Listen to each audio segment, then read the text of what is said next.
बच्चों, आज हम आ गए हैं अपने नए वीडियो के साथ जिस चैप्टर का नाम है मोल कॉन्सेप्ट। मोल कॉन्सेप्ट में आपको बहुत सारी दिक्कतें भी होंगी, बहुत सारी परेशानियाँ और बहुत लोगों को कुछ समझ भी नहीं आ रहा। तो मेरी ये पूरी कोशिश है कि अपने इस वीडियो में मैं आपको ये समझा सकूँ कि आप मोल कॉन्सेप्ट को किस नज़रिए से देखें। चलिए स्टार्ट करते हैं। हम पहले टर्म ही स्टार्ट कर लेते हैं, इसका नाम है मोल। तो आपके मन में क्वेश्चन होगा कि ये मोल है क्या, और इसकी वैल्यू 1 मोल की वैल्यू 6.022 इंटू 10⁻23 कैसे डिसाइड की गई है। क्वेश्चन ये होगा। तो सबसे पहले आप इस जो 1 मोल की बात आप सोचते हैं, ये दरअसल में कोई एक बहुत क्लिष्ट वर्ड नहीं है, बल्कि एक वीक सिंपल वर्ड है जो हम लोग किसी एंशिएंट टाइम में हम लोग चीजों को खरीदने में यूज करते थे। जैसे एक वर्ड आपने यूज किया था डोजन। हम सभी जानते हैं डोजन मतलब होता है 12। अभी आप पे डिपेंड करता है कि आप डोजन में क्या करते हैं। अगर आप 1 डोजन एग खरीदते हैं तो आपको वो गिन के 12 एग देगा। अगर आप सिंपली जो मार्केट में जो बिकते हैं केले, अमूमन तौर पे हम इसका वर्ड केले में करते हैं कि 1 डोजन बनाना, तो उसी तरह से वो आपको गिन करके क्या देगा, 12 बनाना देगा। मतलब चीजें बहुत अलग नहीं है। तो उसी तरह से केमिस्ट्री में पार्टिकल की नंबर्स को नोट करने के लिए एक वर्ड बना था जिसका नाम था मोल, और इस मोल की वैल्यू थी 6.022 इंटू 10⁻23 पार्टिकल। अब ये इस पे डिपेंड करता है कि आप खरीद क्या रहे हैं या आप मेजर किसको कर रहे हैं। जैसे अगर आपने एक डोजन वर्ड यूज किया तो अगर आपने 1 डोजन एग लिया तो आपको 12 एग देगा। अगर आपने 1 डोजन बनाना लिया तो आपको 12 बनाना देगा। उसी तरह से आप किसका कौन से पार्टिकल का कैलकुलेशन कर रहे हैं। सपोज दैट अगर आपने कहा 1 मोल एटम, तो ये हो जाएगा 6.022 इंटू 10⁻23 एटम। सपोज अगर आप कैलकुलेट कर रहे हैं 1 मोल मॉलिक्यूल,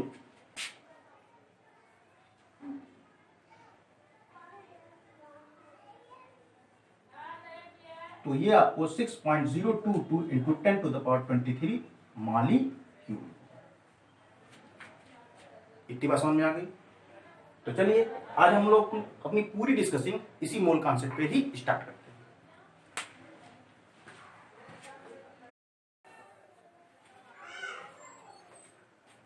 तो चलिए बच्चों, आज हम लोग स्टार्ट करते हैं मोल कॉन्सेप्ट के कैलकुलेशंस। तो सबसे पहले क्वेश्चन ये होता है कि मोल को मेजरमेंट हम लोग किन किन भागों में करते हैं, केमिस्ट्री के किन किन भागों में करते हैं। तो सबसे पहले हम अगर इस मोल वर्ड को देखें तो ये मोल पूरे केमिस्ट्री में केवल 3 रूपों में ही यूज किए जाते हैं। जैसे सबसे पहले यूज किया जाता है एटम्स के फॉर्मेशन में, फिर उसके बाद इसको मॉलिक्यूल के फॉर्मेशन में, और तीसरा इसको वॉल्यूम के फॉर्मेशन में यूज किया जाता है। एटम, मॉलिक्यूल, या फिर अगर वो लिक्विड या गैस है तो उनको वॉल्यूम के रूप में देखते हैं। तो अब क्वेश्चन ये होता है कि आखिर एटम को मोल के रूप में किस प्रकार से हम लोग आइडेंटिफाई करते हैं। तो देखिए, एटम से हम लोग बनाते हैं atomic mass,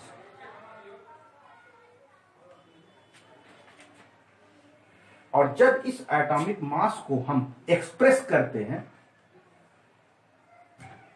gram atomic mass में,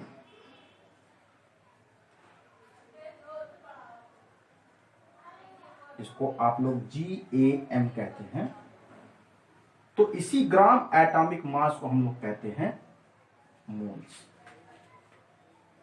यानी अगर आप मोल का कैलकुलेशन करना चाह रहे हैं तो 1 मोल इज इक्वल टू होता है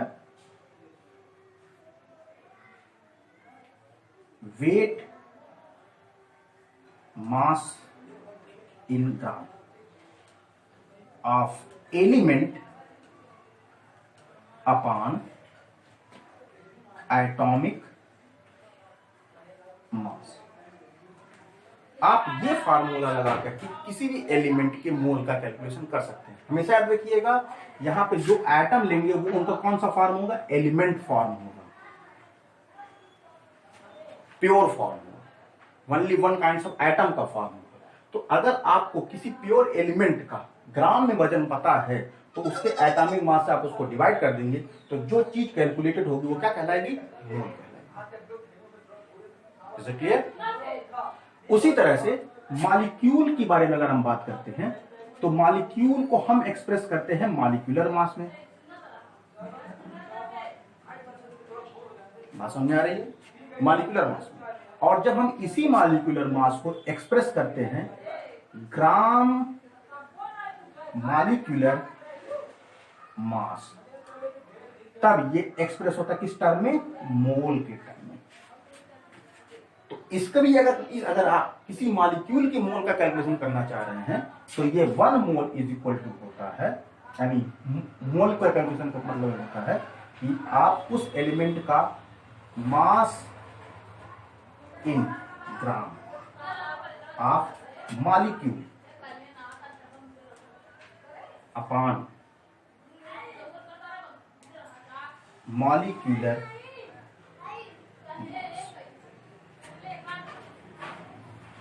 आपको एक बात और जाननी चाहिए कि इसी मॉलिक्यूलर मास को बहुत सारी किताबों में मोलर मास के रूप में एक्सप्रेस किया जाता है।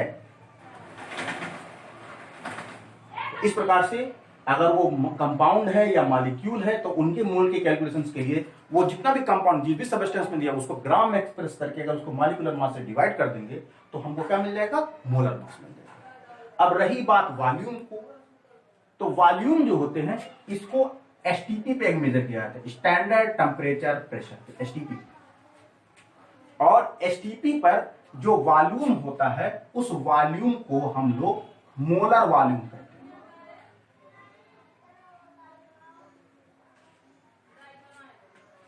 यानी सिंपली देखा गया है कि एक मोल गैस, कोई भी गैस, अगर वो 1 मोल गैस है तो एसटीपी पर उसका वॉल्यूम कितना होता है, 22.4 लीटर होता है।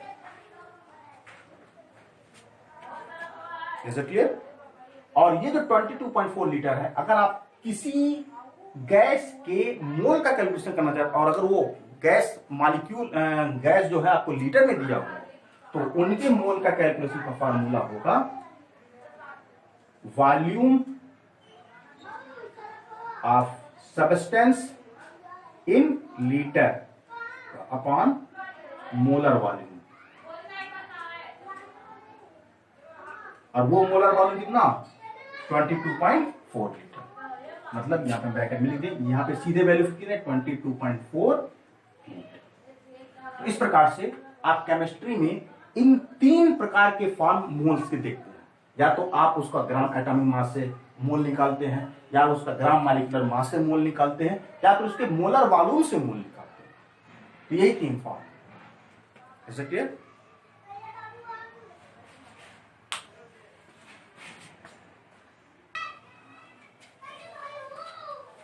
हाँ, तो बच्चों अब हम ये जानेंगे कि मोल का मॉलिक्यूलर मास और उसके वॉल्यूम में क्या रिलेशन है। तो हमेशा याद रखिएगा बच्चों, हमेशा मोल के लिए ये फार्मूला आपके लिए बहुत काम देगा। जैसे अगर वो कोई एलिमेंट है, क्या है, कोई भी एलिमेंट है, एलिमेंटल फॉर्म में अगर आप कैलकुलेशन कर रहे हैं, यानी ये इसके एटॉमिक रूप में आप कैलकुलेशन करेंगे, तो आप इसको बोलोगे gram atomic mass is equal to 6.022 into 10 to the power 23 atom. जैसे मैंने कहा था, अगर आप 1 दर्जन अंडे खरीदते हैं तो आपको 12 अंडे ही मिलेंगे, 12 केले नहीं मिलेंगे। उसी प्रकार से अगर आप 1 दर्जन केले खरीदते हैं तो आपको 12 केले मिलेंगे, 12 अंडे नहीं मिलेंगे। कहने का मतलब अगर आप एटम को कैलकुलेट करते हैं तो नंबर ऑफ कितना होगा, एटम होगा। और उसका जो वॉल्यूम होगा वो होगा 22.4 लीटर एसटीपी। उसी तरह से अगर आप किसी मॉलिक्यूल का कैलकुलेशन कर रहे हैं तो gram molecular mass is equal to 6.022 into 10 to the power 23 molecule, which is equal to 22.4 liter at STP। ये फार्मूला आपको हमेशा काम देने वाला है। ये कैलकुलेशन किसके लिए होगा? मॉलिक्यूल या किसी कंपाउंड के लिए होगा।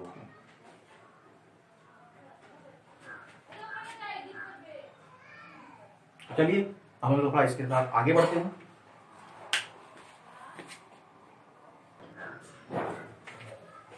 तो बच्चों अब हम लोग डिस्कस करेंगे मोल के उन फॉर्म को जिनके कैलकुलेशन हम लोग करते हैं। तो उनमें से जो सबसे पहला फॉर्म आया था वो था एटम्स। तो हम लोग कैलकुलेशन करेंगे एटम और एटॉमिक मास के रिलेटेड। तो चलिए हम सभी जानते हैं इसमें आया था ग्राम एटॉमिक मास। तो सबसे पहले ये बताइए एटॉमिक मास क्या होता है? याद रखिएगा बच्चों, एटॉमिक मास के दो रिलेवेंट फॉर्म हैं। दोनों एक दूसरे के बहुत क्लोजर है, लेकिन दोनों एक दूसरे से फार अपार्ट हैं। जैसे आप लोगों ने कहीं कहीं पर एटॉमिक मास देखा होगा और कहीं पर आपने मास नंबर देखा होगा।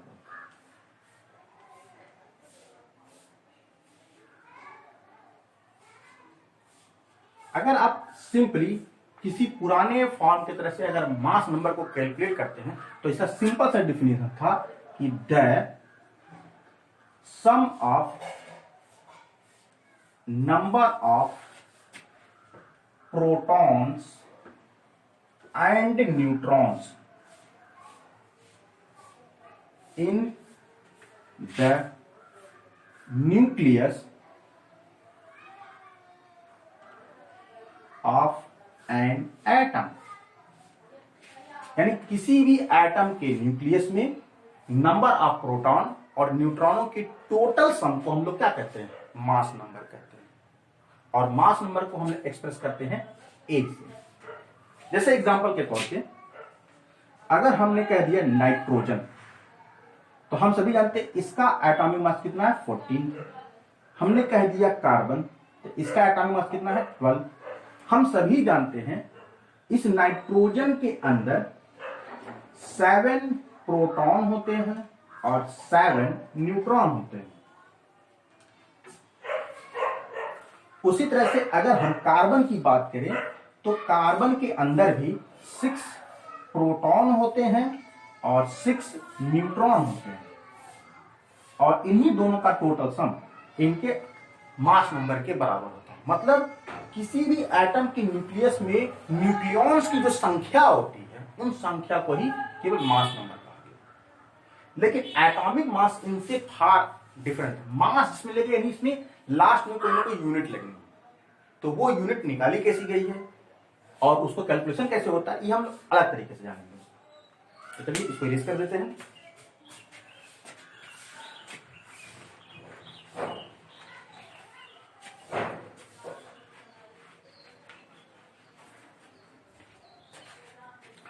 मास नंबर की कैलकुलेशन को हम जब करते हैं तो सबसे पहले आपको यह जानना जरूरी होता है कि सर मास एटॉमिक मास होता क्या।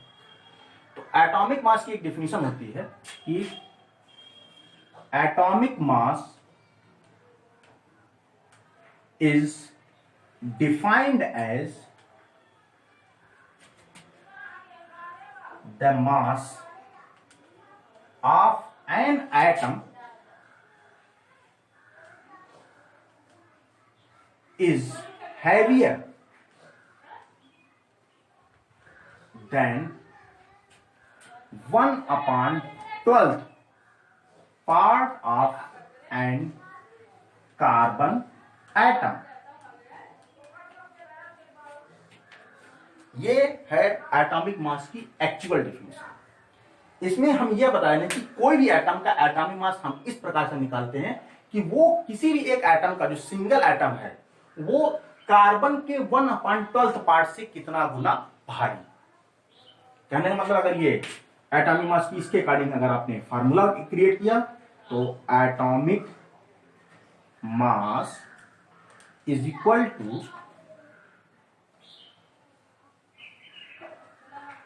mass of an atom upon 1/12 part, यहाँ पे mass of 1/12 part of carbon atom. Is it clear? तो ये एटॉमिक मास का यहाँ पे फार्मूला बनता है। अब आपके मन में क्वेश्चन होगा कि इन्हें हम कैलकुलेट कैसे करेंगे, या फिर हम इनको मोल कॉन्सेप्ट से किस प्रकार से रिलेवेंट करेंगे। तो सबसे पहले आपको यह जानना जरूरी होगा कि आखिर 1/12 पार्ट ऑफ कार्बन का एक्चुअल मास कितना होता है।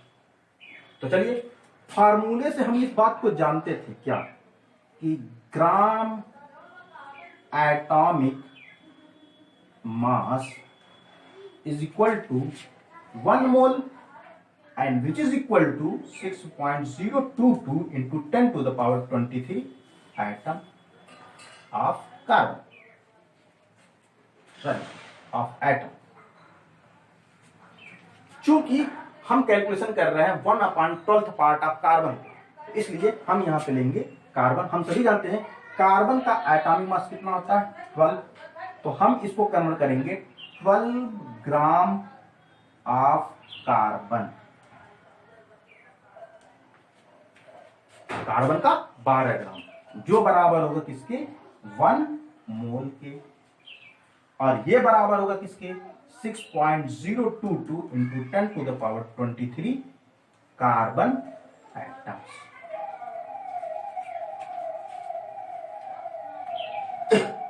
तो सिंपली अगर 12 ग्राम कार्बन में इतने एटम्स होते हैं, तो आप इसको रिवर्स करके लिख लीजिए। यहां पे लिख सकते हैं because 6.022 into 10 to the power 23 carbon atoms is equal to 12 gram of carbon. इसलिए 1 कार्बन एटम बराबर होगा 12 / 6.022 इंटू 10 टू द पावर 23 ग्राम।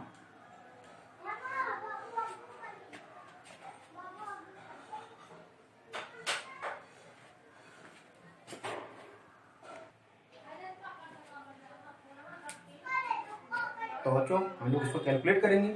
इसकी वैल्यू आएगी 1.992 into 10 to the power -23 gram.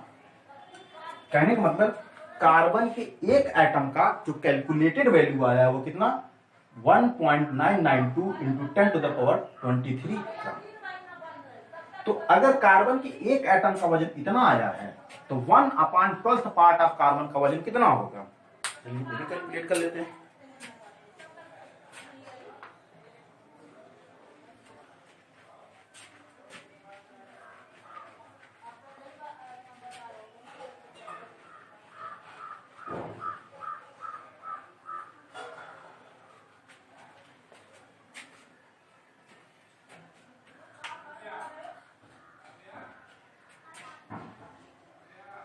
mass of 1/12 part of carbon atom।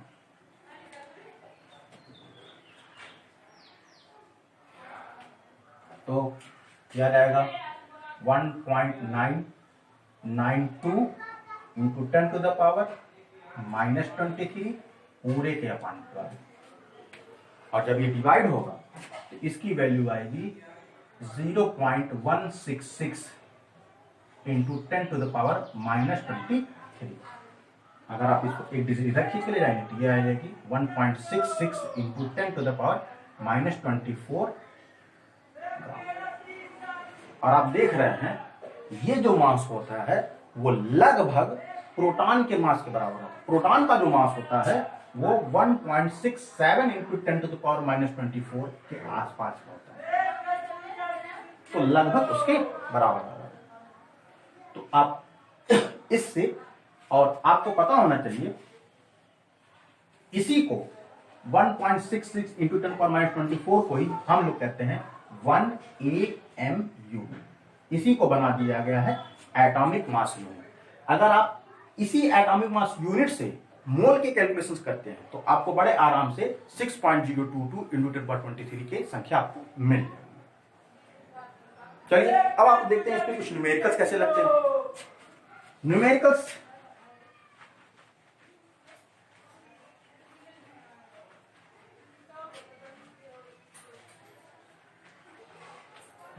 के लिए आप पहले कोई संख्या ले लीजिए। कोई संख्या मतलब कोई एलिमेंट्स, जैसे अगर हम लोग लेते हैं sodium, calcium,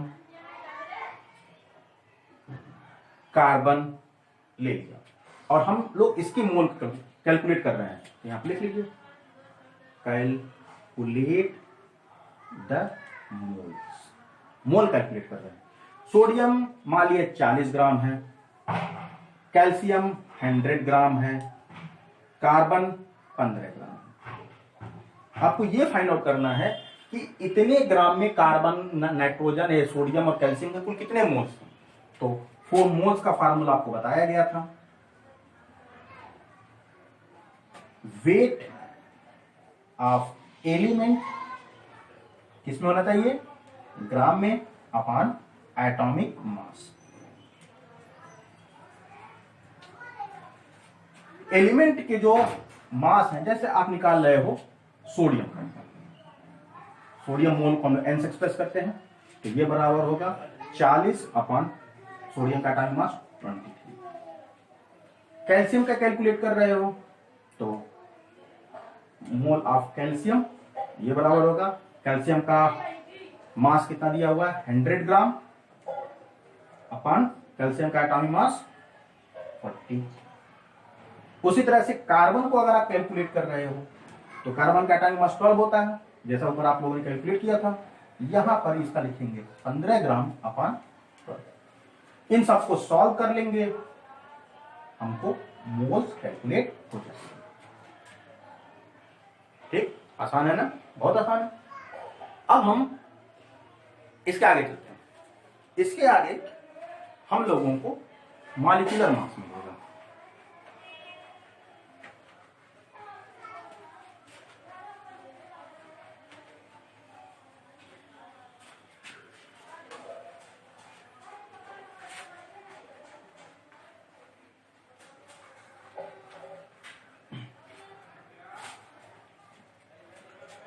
molecular mass,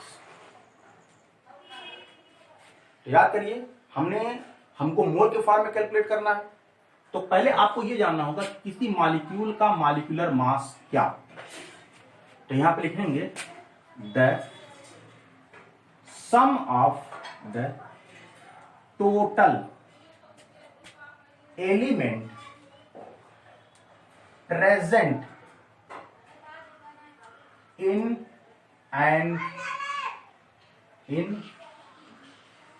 and compound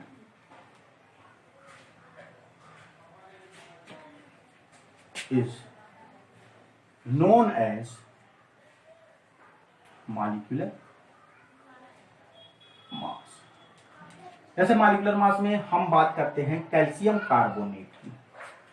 तो बच्चों मॉलिक्यूलर मास निकालने आपको तभी आएगा जब आपको हर एलिमेंट के एटॉमिक मास पता हो। तो आप पीरियोडिक टेबल में 1 से लेकर के 40 तक के एटॉमिक नंबर 1 से लेकर के 40 तक के अगर सभी एलिमेंट के एटॉमिक मास आप लर्न कर जाते हैं तो आपको मॉलिक्यूलर मास निकालने में जरा सा भी दिक्कत नहीं आएगी। जैसे अब कैल्शियम कार्बोनेट में कैसे निकालेंगे, तो हम सभी को पता है कैल्शियम कार्बोनेट में कैल्शियम, कार्बन और ऑक्सीजन की रेशियो कितने हैं, 1:1:3। यानी कहने मतलब 1 कैल्शियम है, 1 कार्बन है और 3 ऑक्सीजन। तो इन सभी के टोटल एटॉमिक मास को आप पुट कर दीजिए। तो कैल्शियम का कितना आता है 40, कार्बन 12, ऑक्सीजन 16 × 3। कैलकुलेट करेंगे 40, 12, 48 और आप टोटल करेंगे 100। तो इस प्रकार से आप कुछ एलिमेंट्स के मॉलिक्यूलर मास कैलकुलेट कर सकते। उसी तरह से जैसे अगर आप H2SO4 को कैलकुलेट कर रहे हो, उसका मॉलिक्यूलर मास कितना होगा, तो मैंने आपको बताया था हाइड्रोजन, सल्फर और ऑक्सीजन को अलग कर दीजिए। तो जो जिस रेशियो में प्रेजेंट है उससे आप क्या कर दीजिए, उसको मल्टीप्लाई कर दीजिए, टोटल कर दीजिए। 2 इंटू 1 सल्फर 32, 4 ऑक्सीजन 16, कैलकुलेट करेंगे तो ये आ जाएगा 98। तो इस प्रकार से आप इनको मॉलिक्यूलर मास कैलकुलेट कर सकते हैं। अब क्वेश्चन होता है, मैंने एक पट्टा बताया था, चूंकि मोल के रूप में जितना हमको देखना है, तो यहां पर हो जाएगा ग्राम मॉलिक्यूलर मास। ग्राम मॉलिक्यूलर मास को आपको कैलकुलेट करना है। तो ग्राम मॉलिक्यूलर मास को जब आप कैलकुलेट करोगे तो when molecular mass are expressed in term of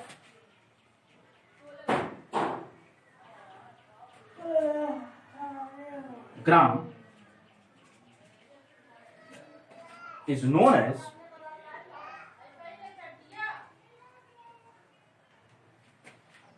gram molecular mass। इसको हम लोग GMM से एक्सप्रेस कर सकते हैं। तो कहने का मतलब यही कैल्शियम कार्बोनेट जिसका आपने मॉलिक्यूलर मास 100 निकाला था, अगर आपने इसको 100 ग्राम कह दिया तो ये हो जाएगा 1 मोल। यही H2SO4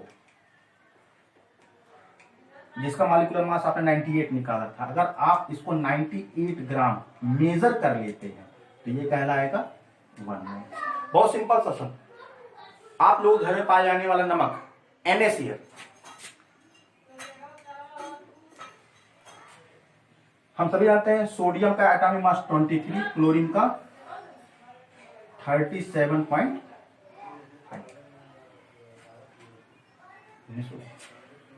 35.5। इनको टोटल करेंगे 58.5 ग्राम और ये हो जाएगा 1 मोल। यानी किसी भी एलिमेंट, किसी भी कंपाउंड का जो उसका मॉलिक्यूल है, उसका मॉलिक्यूलर मास है, उस मॉलिक्यूलर मास को अगर आपने उतने ग्राम अगर आपने उसको मेजर कर दिया तो हम कैलकुलेट कर रहे हैं 1 मोल। और ये बराबर होगा किसके, वही 6.022 इंटू 10⁻23 मॉलिक्यूल, और ये बराबर होगा 22.4 लीटर के। सब में साथ तीनों के लिए ऐसे। Is it clear? अब हम आ जाते हैं अगले टॉपिक पे जिसका नाम है, चलिए इसमें कुछ न्यूमेरिकल वजह देख लेते हैं। ये अच्छा टॉपिक नहीं पढ़े, हम अगले न्यूमेरिकल पे देखते हैं।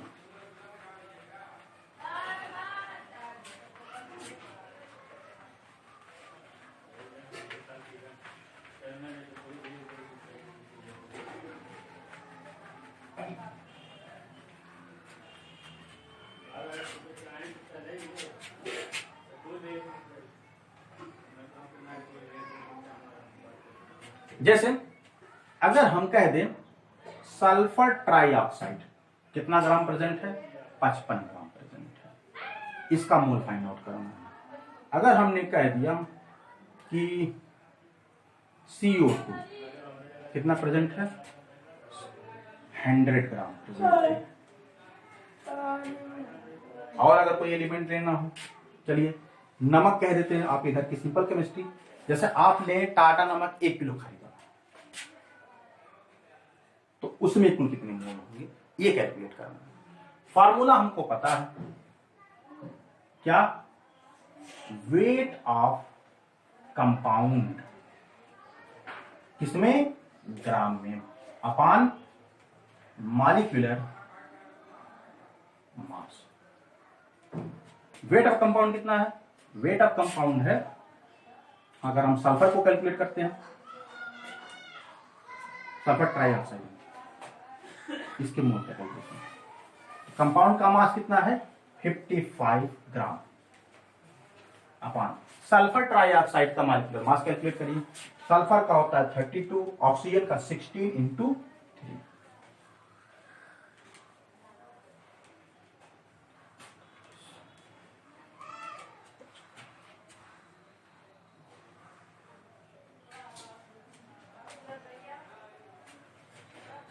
इसको कैलकुलेट करेंगे, कैलकुलेट करने पर जो भी वैल्यू आएगी वो सर क्या कहलाएगा, मोल कहलाएगा। उसी तरह से कार्बन डाइऑक्साइड का ले लीजिए, कार्बन डाइऑक्साइड के number of moles 100 upon carbon का होता है 44, कैसे कार्बन 12, ऑक्सीजन 16 इंटू 2, टोटल करेंगे 44, तो यहाँ पे 44 होगा, कैलकुलेट कर लीजिएगा आंसर आ जाएगा। उसी तरह से अगर हमने कह दिया NaCl 1 kg, तो याद रखिए फार्मूला कहता है वेट ऑफ कंपाउंड इन ग्राम, और ये किसने दिया हुआ यूनिट किलोग्राम, तो आप इसको सबसे पहले ग्राम में कन्वर्ट करोगे।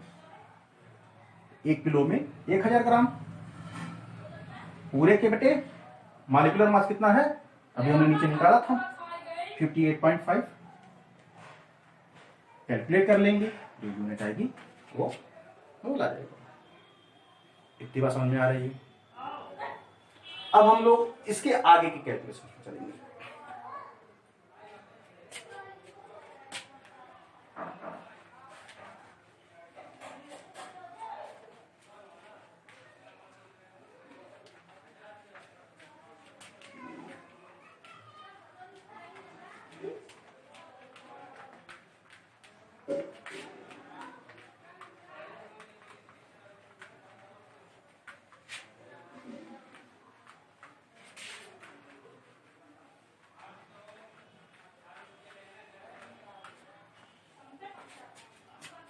अब हम आ जाते हैं कैलकुलेशंस ऑफ वॉल्यूम, जो मोल कॉन्सेप्ट का अंतिम पड़ाव है वॉल्यूम का, जिसको हम लोग मोलर वॉल्यूम कहते हैं।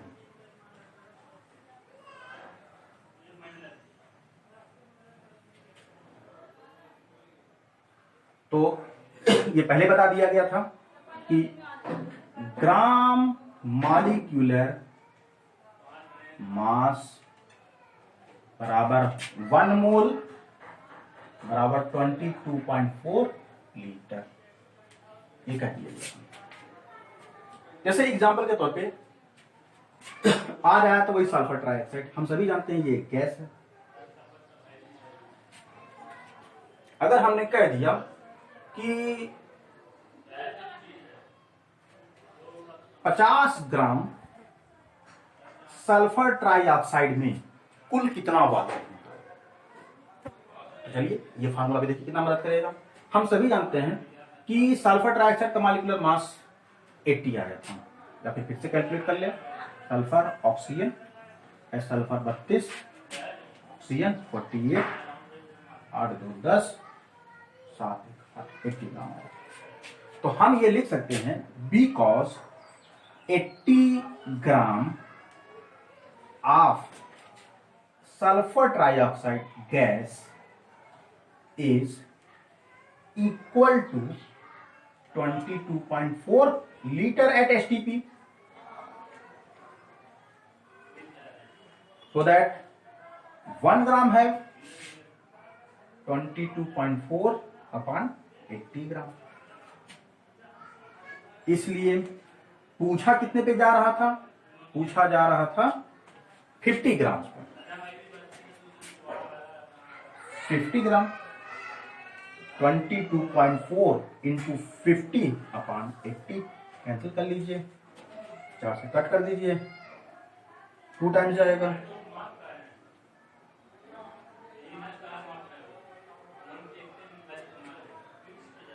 फिर कट जाएगा 2 से, 2 2 जा 4, 2 8 जा 16, अब 2.8, अब मान लीजिए 5 मल्टीप्लाई,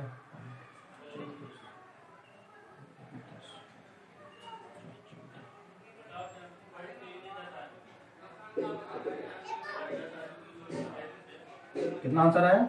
14 लीटर। बहुत आसान है ना। इसी तरह के सारे कैलकुलेशन इससे हो जाते हैं। हाँ, कुछ कैलकुलेशंस थोड़े इसके कंट्रोवर्शियल्स हैं, तो हम उनका ही बता देते हैं, उनको कैसे निकालते हैं। अगर आपको सिंपल सा वॉल्यूम में मोल निकालना, तो मैं एक फार्मूला बहुत पहले बता दिया था कि अगर आपको दो रिलेवेंट अगर आपको वॉल्यूम दिए हुए हैं तो आपको कैसे निकालना है। तो आपको सबस्टेंस का जो भी वॉल्यूम है, वॉल्यूम ऑफ कंपाउंड गिवन, जो दिया हुआ है, अपॉन 22.4 लीटर। यहां पर जो कंपाउंड का वॉल्यूम है तो उसको भी आप लीटर में ही कैलकुलेट करेंगे, इस बात को ध्यान रखिए। अब कुछ थोड़ा सा कॉम्प्लिकेशन टाइप के क्वेश्चंस आते हैं, जैसे कभी कभी क्वेश्चन के पैटर्न बदल दिए जाते हैं। पैटर्न कैसे बदल दिए जाते हैं? जैसे सपोज दैट इसी सल्फर ट्राइऑक्साइड को लेते हैं,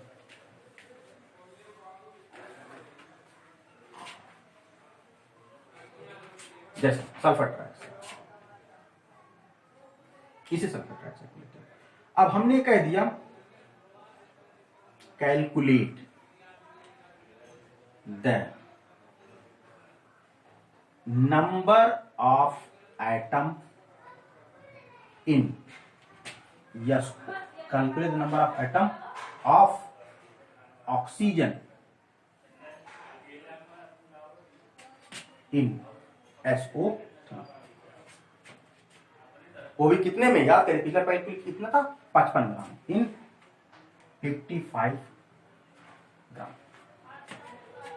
तो चलिए, पुराना कैलकुलेशन आपको पता है, और हम इसी पर एक फार्मूला और ऐड कर देंगे, एक क्वेश्चन और ऐड कर देंगे।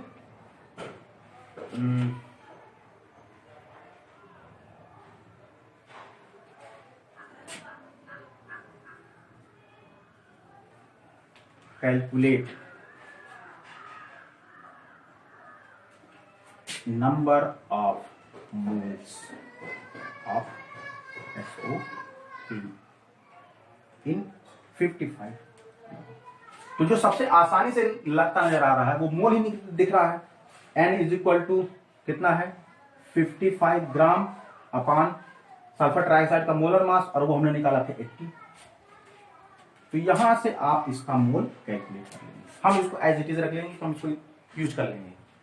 अब एक क्वेश्चन ये था कि ऑक्सीजन एटम की संख्या बतानी थी, वो भी SO3, वो भी 55 ग्राम। तो चलिए निकाल लेते हैं।